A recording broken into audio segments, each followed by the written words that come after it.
Hello everyone. So hi, this is Saurabh Raina. इस video में हम बात करेंगे बायोलॉजी बोर्ड 2024 के लिए इकोलॉजी एंड एनवायरनमेंट यूनिट की।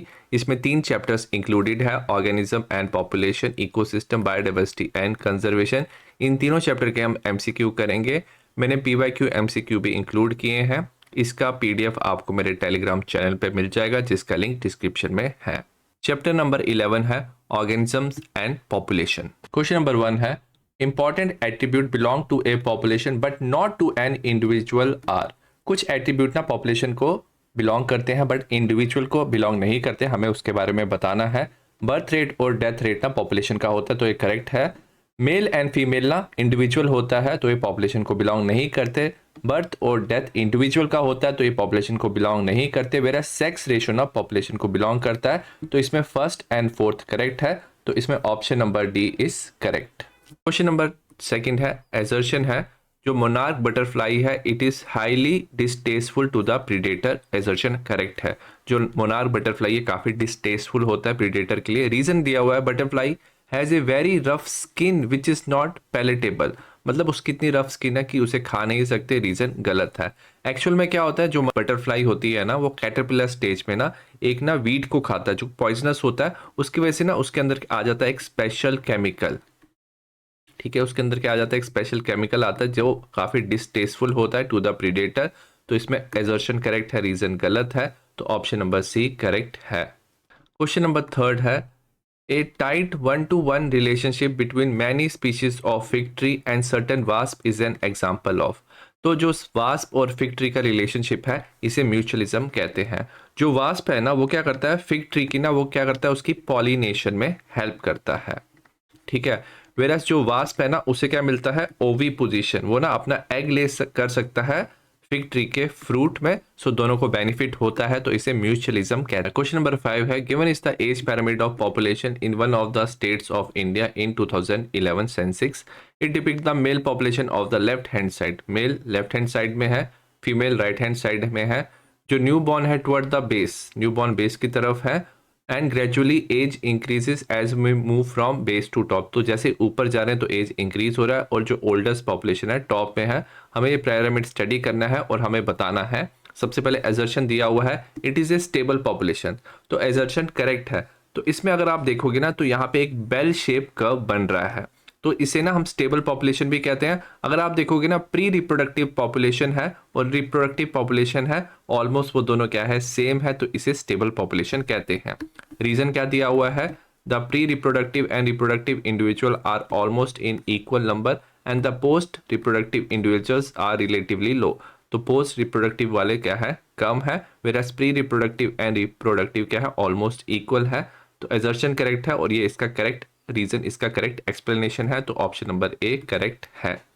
क्वेश्चन नंबर 6 है Gauss's principle of competitive exclusion states that. जो गॉस का प्रिंसिपल था वो ये कहता है जो दो स्पीशीज हैं अगर वो compete कर रहे हैं सेम लिमिटेड रिसोर्सेज के लिए, वो को एग्जिस्ट नहीं कर सकते इनडेफिनेटली। ठीक है, तो एक स्पीशीज क्या हो जाएगी, एक्सटिंक्ट हो जाएगी। तो अगर ऑप्शन नंबर ए की बात करेंगे, no two closely related species can occupy the same niche indefinitely for same limited resources, तो इसका ऑप्शन नंबर ए करेक्ट है। क्वेश्चन नंबर 7 है एजर्शन दिया है predation and parasitism are considered to be negative interaction. तो ये correct है। इसमें क्या होता है, जो एक स्पीशीज है वो बेनिफिट होती है और अदर स्पीशीज को क्या होता है, हार्म होता है, तो इसे नेगेटिव इंटरेक्शन कहते हैं। एजर्शन करेक्ट है। रीजन क्या दिया हुआ है, जो प्रीडेटर और पैरासाइट है लिमिट करते हैं population of their host species, क्योंकि वो होस्ट स्पीशीज को हार्म करते हैं। सो एज ए रिजल्ट उनकी जो पॉपुलेशन है वो लिमिट हो जाती है। एजर्शन करेक्ट है, रीजन करेक्ट है, और ये इसका करेक्ट एक्सप्लेनेशन है। ऑप्शन नंबर ए करेक्ट है। क्वेश्चन नंबर 8 है which is correctly labelled with respect to the given diagram. हमें बताना है कौन सा करेक्टली लेबल्ड है। हमें ए बी सी दिया हुआ है। सबसे पहले अगर आप बी वाले कर्व को देखोगे, जे शेप कर्व है, इसे एक्सपोनेंशियल कर्व भी कहते हैं। ठीक है, अगर आप सी वाले को देखोगे, ये सिग्मॉइड कर्व है, ये तब आता है जब लिमिटेड रिसोर्सेज होते हैं, तो इसे लॉजिस्टिक कर्व कहते हैं। ठीक है, हर एक इन्वायरमेंट का क्या होता है, हर एक हैबिटेट का एक पर्टिकुलर कैपेसिटी होता है, उसे हम क्या बोलते हैं, कैरिंग कैपेसिटी कहते हैं। जब वो रीच हो जाता है ना तो ये कर्व क्या हो जाता है, स्ट्रेट लाइन बन जाता है। तो कैरिंग कैपेसिटी यहाँ पे क्या है, ये ए दिया हुआ है। इसे हम कैरिंग कैपेसिटी कहते हैं। ठीक है, तो अगर आप ऑप्शन देखोगे बी लॉजिस्टिक दिया हुआ है ये गलत है, सी कैरिंग कैपेसिटी दिया हुआ गलत है, सी एक्सपोनेंशियल कर्व दिया वो गलत है, वेराज जो ए दिया हुआ है कैरिंग कैपेसिटी ये करेक्ट है, तो ऑप्शन नंबर डी करेक्ट है। क्वेश्चन नंबर 9 है which of the following statement is false regarding predators. Predator की प्रे पॉपुलेशन अंडर कंट्रोल, तो ये करेक्ट है, हमें फॉल्स बताना है। Predator help in maintaining species diversity in a community, तो स्पीसीज डाइवर्सिटी को मेंटेन करते हैं, ये भी करेक्ट है। If predator is not efficient then the prey population will become extinct, अगर वो एफिशिएंट होता है ना तब पॉपुलेशन एक्सटिंक्ट होता है, और अगर वो एफिशिएंट नहीं है तो प्रे का पॉपुलेशन इंक्रीज होता है, तो ये फॉल्स दिया हुआ है, तो ऑप्शन नंबर सी हमारा करेक्ट आंसर है। क्वेश्चन नंबर 10 है which one of the following microbes from symbiotic association with plants help them in their nutrition, तो जो सिम्बियोटिक रिलेशनशिप प्लांट के साथ बनाता है वो है क्लोमस। क्लोमस एक तरह का फंगस होता है, तो प्लांट के साथ ये एसोसिएशन करता है, उसे माइकोराइजा कहते हैं, और प्लांट को हेल्प करता है वो न्यूट्रिशन लेने में, तो ऑप्शन नंबर सी करेक्ट है। क्वेश्चन नंबर 11 है ए decline in population size will be in the simulation, population का साइज डिक्लाइन कब करेगा। पहला दिया हुआ है natality is less than the mortality, तो अगर मोर्टेलिटी ज़्यादा, डेथ रेट ज़्यादा, नेटेलिटी मतलब बर्थ रेट कम है, तो पॉपुलेशन का साइज डिक्रीज होता है, ऑप्शन नंबर ए करेक्ट है। बाकी भी देख लेते हैं, अगर नेटेलिटी ज़्यादा होगा तो पॉपुलेशन का साइज इंक्रीज होगा, तो ये गलत है। इमिग्रेशन और एमिग्रेशन अगर दोनों इक्वल हैं तो पॉपुलेशन का साइज सेम रहेगा, और अगर इमिग्रेशन ज़्यादा है तो पॉपुलेशन का साइज इंक्रीज होगा, तो ऑप्शन नंबर ए करेक्ट है। नेक्स्ट हम बात करेंगे चैप्टर नंबर 12 जो इकोसिस्टम है।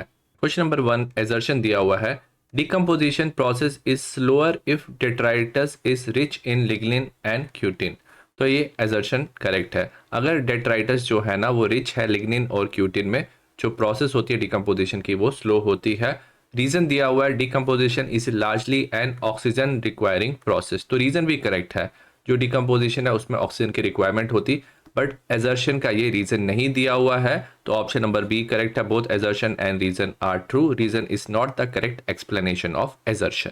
क्वेश्चन नंबर 2 है which of the following food chain is the major conduit, conduit mean channel for energy flow in terrestrial aquatic ecosystem respectively, हमें बताना है जो मेजर कॉन्डुइट मतलब चैनल ऑफ एनर्जी फ्लो होता है टेरेस्ट्रियल में कौन सा होता है, याद रखना इसमें होता है detritus food chain.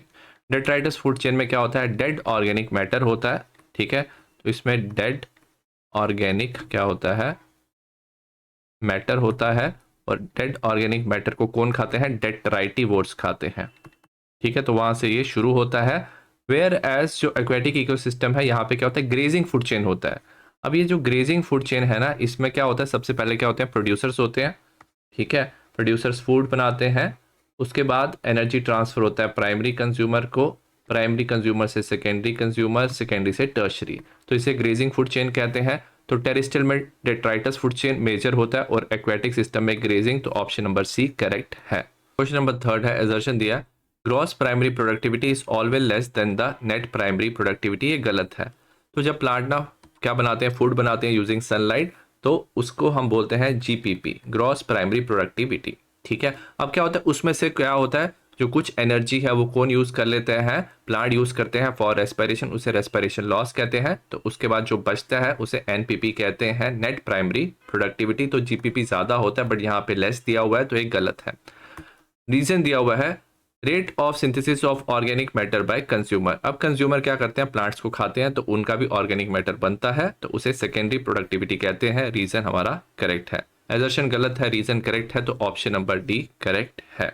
Question number 4 है the ecological pyramid that can never be inverted is, ecological pyramid जो कभी भी इन्वर्टेड नहीं होता वो हमेशा क्या होता है, अपराइट होता है, उसे हम पैरामिड ऑफ एनर्जी कहते हैं, क्योंकि जो एनर्जी है ना जब वो एक टॉपिक लेवल से सेकंड टॉपिक लेवल में ट्रांसफर होती है तो सिर्फ 10% होती है, 90% ना एटमॉस्फेयर में लॉस हो जाता है, सो हमेशा क्या होता है, pyramid of energy is upright, it can never be inverted. Question number 5 है which of the following statement regarding energy flow are false, तो एनर्जी फ्लो के लिए कौन सी स्टेटमेंट गलत है। सबसे पहले दिया detritus food chain begin with dead organic matter, तो ये इन्होंने क्या दिया हुआ है, करेक्ट दिया हुआ है, हमें गलत बताना है। In aquatic ecosystem detritus food chain is the major conduit of energy flow, तो ये गलत दिया हुआ है, क्योंकि एक्वेटिक इकोसिस्टम में ना ग्रेजिंग फूड चेन क्या होता है, मेन फ्लो होता है वहां से। In terrestrial ecosystem major fraction of energy flow through grazing food chain, तो ये गलत दिया हुआ है। टेरेस्ट्रियल में क्या होता है, जो डेट्राइटस फूड चेन है वो मेजर कंडुइट होता है। Producer belong to the first trophic level of the food chain, तो ये करेक्ट है। जो प्रोड्यूसर है वो फर्स्ट ट्रॉपिक लेवल होते हैं फूड चेन के। तो अगर हम बात करें जो सेकंड एंड थर्ड ऑप्शन है वो क्या है, गलत है। तो option number A is correct answer. Question number 6 है, in a food chain peacock eat snake which is fed by frog, frog eat insect व insect eat green plants, position the peacock in food chain. अगर हम position की बात करें सबसे पहले हमारा क्या आएगा, प्लांट आएगा। ठीक है, प्लांट को कौन खाएगा, इंसेक्ट खाएगा। ठीक है, इंसेक्ट को कौन खाएगा, फ्रॉग खाएगा। फ्रॉग को कौन खाएगा, यहाँ पे लिखा हुआ है स्नेक खाएगा। स्नेक को कौन खाएगा, पीकॉक खाएगा। ठीक है, तो जो पीकॉक है ना वो क्या है, top of the food chain present है और इसे हम लिख सकते हैं at the top of the apex, तो ऑप्शन नंबर सी करेक्ट है। क्वेश्चन नंबर 7 है, the amount of PAR trapped by plant. PAR होता है फोटोसिंथेटिकली एक्टिव रेडिएशन, जो सनलाइट होती है उसमें से कुछ रेडिएशन ना प्लांट क्या कर सकते हैं, एब्जॉर्ब कर सकते हैं, उसे PAR कहते हैं। और प्लांट सिर्फ उसमें 2 से 10% एब्जॉर्ब कर पाता है। क्वेश्चन नंबर 8 है, in a pond ecosystem pyramid of biomass. अगर पॉन्ड इकोसिस्टम की बात की जाए ना तो पिरामिड ऑफ बायोमास क्या होता है, इन्वर्टेड होता है। ठीक है, तो इसमें क्या होते हैं, फाइटोप्लैंक्टन होते हैं। ठीक है, फाइटोप्लैंक्टन का साइज क्या होता है, काफी स्मॉल होता है। ठीक है, और इसका ओवरऑल मास क्या होता है, लेस होता है। उसके ऊपर क्या होते हैं, जू प्लैंक्टन होते हैं। ठीक है, जू प्लैंक्टन का क्या याद रखना, उनका मास फाइटोप्लैंक्टन से भी ज्यादा होता है। उसके ऊपर स्मॉल फिश, लार्ज फिश, तो ये जो पिरामिड बनता है इसे हम बोलते हैं इन्वर्टेड पिरामिड, तो ऑप्शन नंबर सी करेक्ट है। क्वेश्चन नंबर 9 है, in equation GPP minus R is equal to NPP। GPP होता है gross primary productivity minus respiration loss is equal to net primary productivity. जो R है वो represent करता है रेस्पिरेशन लॉसेस। चैप्टर नंबर 13 है, biodiversity and conservation. Question number 1 है, the IUCN red data list 2004 in the last 500 years document the extinction of nearly 784 species। तो ना around 784 species extinct हुए हैं लास्ट 500 ईयर्स में, इंक्लूडिंग कितने इन्वर्टिब्रेट्स, तो option number C correct है, 359 invertebrates. Question number 2 है, ह्यूमन सेटलमेंट से ना हैबिटेट लॉस होता है जिससे फ्रेगमेंटेशन होता है और स्मॉल पैचेस ऑफ हैबिटेट बनता है। हमें स्टेटमेंट बताना है, how a small patch differ from large patch of the same habitat. तो स्मॉल पैच जो होता है क्यों डिफर होता है लार्ज पैच से। सबसे पहले invasive species will never be seen है, तो ये गलत है क्योंकि इन्वेजिव स्पीशीज भी यहाँ पे आ सकती है स्मॉल पैच पे। Population of large animal decrease, तो ये करेक्ट है क्योंकि लार्ज पॉपुलेशन है स्मॉल पैच पे नहीं रह पाएगा, उसकी पॉपुलेशन डिक्रीज होगी। बायोडाइवर्सिटी भी क्या होता है, डिक्रीज होता है क्योंकि स्मॉल पैच है। Competition from surrounding habitat increase, तो इससे क्या हो जाएगा, स्मॉल पैच पे ना कंपटीशन इंक्रीज हो जाएगा। तो सेकंड, थर्ड, फोर्थ जो स्टेटमेंट है वो क्या है, करेक्ट है, तो ऑप्शन नंबर ए करेक्ट है। क्वेश्चन नंबर 3 है, it is observe that the species diversity decreases as we move. तो याद रखना जो स्पीशीज की डाइवर्सिटी होती है ना वो सबसे ज्यादा इक्वेटर पे होती है, और जब पोल की तरफ मूव करते हो तो डाइवर्सिटी क्या होती है, डिक्रीज होती है। तो ऑप्शन नंबर ए करेक्ट है, move away from equator to poles. Question number 4 है, species area relationship is represented on a log scale. अगर नॉर्मली अगर आप स्पीशीज एरिया का रिलेशनशिप बनाओ ना तो आपको रेक्टेंगुलर हाइपरबोला मिलता है जो होता है S is equal to CA⁻Z। But अगर आप लॉग स्केल में बनाओ ना तो ये क्या बन जाता है, लीनियर बन जाता है। ठीक है, तो लॉग स्केल में ये होता है log of S is equal to log of C plus Z log of A। ठीक है, तो लॉग स्केल में याद रखना ये क्या हो जाता है, लीनियर हो जाता है, तो ऑप्शन नंबर सी करेक्ट है। क्वेश्चन नंबर 5 है, one of the XC2 conservation methods for endangered species. XC2 में क्या होता है, जो स्पीशीज है ना वो आउटसाइड देयर नेचुरल हैबिटेट में ना उसे हम क्या करते हैं, कंजर्व करते हैं। अगर बायोस्फीयर रिजर्व की बात की जाए, national park, wild life sanctuary, ये तीनों ना इन सीटू कंजर्वेशन में आते हैं। नेचुरल इन्वायरमेंट में ऑर्गेनिज्म सर्वाइव करता है। वेयर एज जो क्रायो प्रेजर्वेशन है, इसमें क्या कर सकते हैं, जो गैमीट्स है ना थ्रेटेंड स्पीशीज के, उसको क्या कर सकते हैं, प्रिजर्व करके रख सकते हैं ताकि बाद में इन विट्रो फर्टिलाइजेशन की जा सके। क्वेश्चन नंबर 6 है, एजर्शन है, a community with more species is more stable then with less species. तो मोर स्पीशीज वाली जो कम्युनिटी है वो ज्यादा स्टेबल होती है देन लेस स्पीशीज। याद रखना जब स्टेबल होता है ना तो वो ना कोई भी डिस्टर्बेंस को क्या कर सकते हैं, हैंडल कर सकते हैं और एलियन स्पीशीज इन्वेजन से रेजिस्टेंस शो कर सकते हैं। एजर्शन करेक्ट है। रीजन दिया हुआ है more the number of species, जितनी ज्यादा नंबर ऑफ स्पीशीज हो lesser the variation in total biomass production year after year, तभी हम इसे क्या बोलते हैं, ये स्टेबल है। एजर्शन करेक्ट है, रीजन करेक्ट है और ये इसका करेक्ट एक्सप्लेनेशन है। ऑप्शन नंबर ए करेक्ट है। क्वेश्चन नंबर 7 है which of the following is an example of ex-situ conservation. ex-situ conservation में आउटसाइड नेचुरल हैबिटेट स्पीशीज को कंजर्व किया जाता है। अगर सेक्रेड ग्रोव नेशनल पार्क और बायोस्फीयर रिजर्व की बात की जाए, ये इन सीटू कंजर्वेशन है। वेयर एज जो सीड बैंक है वहां पे सीड को प्रिजर्व किया जाता है, ये एक्स सीटू कंजर्वेशन है। ऑप्शन नंबर डी करेक्ट है। क्वेश्चन नंबर 8 है एजर्शन है maximum biodiversity occurs in temperate area. ये गलत है। मैक्सिमम जो बायोडाइवर्सिटी होता है ना वो क्या होता है, ट्रॉपिकल एरिया में होता है। रीजन दिया हुआ है temperate area have favourable condition for speciation and for supporting variety and number of organism. तो ये करेक्ट है।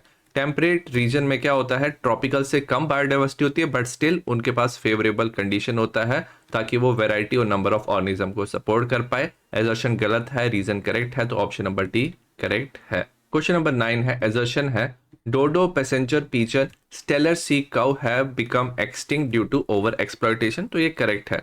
ओवर एक्सप्लॉयटेशन से ये स्पीशीज एक्सटिंक्ट हो चुकी है। रीजन है excessive exploitation of species whether animal or plant reduce size of the population so that it becomes vulnerable to extinction। तो assertion correct है, reason correct है, इसका correct explanation है, तो option नंबर A correct है। Question number 10 है the highest number of species among the following in the world is represented by। अगर fungi, mosses, algae और लाइकेंस की बात की जाए तो सबसे ज्यादा स्पीशीज फंगाई की होती है। क्वेश्चन नंबर 11 है sacred groups are specially useful in. Sacred groups ना कुछ ऐसा रीजन होता है जहां पे ना उसको रिस्पेक्ट किया जाता है, कल्चरल और रिलीजियस उसके बिलीफ होते हैं तो उससे डिस्टर्ब नहीं किया जाता है। तो जो सेक्रेड ग्रुप्स है स्पेशली यूजफुल होते हैं, ऑप्शन नंबर डी करेक्ट है, conserving rare and threaten species के लिए। क्वेश्चन नंबर 12 है which of the following is not an ex situ conservation. तो हमें इन सीटू कंजर्वेशन बताना है। क्रायो प्रिजर्वेशन जो है वो एक्स सीटू है, सीड बैंक क्या है एक्स सीटू है, बोटेनिकल गार्डन भी एक्स सीटू है, वेयर एस जो बायोस्फीयर रिजर्व है वो क्या है, इन सीटू है, तो ऑप्शन नंबर सी करेक्ट है। क्वेश्चन नंबर 13 है total number of identified biodiversity hotspots in the world is. तो ये है अराउंड 34। क्वेश्चन नंबर 14 है which of the following does not come under the evil quartet. Habitat loss and fragmentation evil quartet में आता है, over exploitation भी आता है, एलियन स्पीशीज इन्वेजन भी आता है, whereas intensive agriculture evil quartet में नहीं आता। तो ऑप्शन नंबर डी करेक्ट है।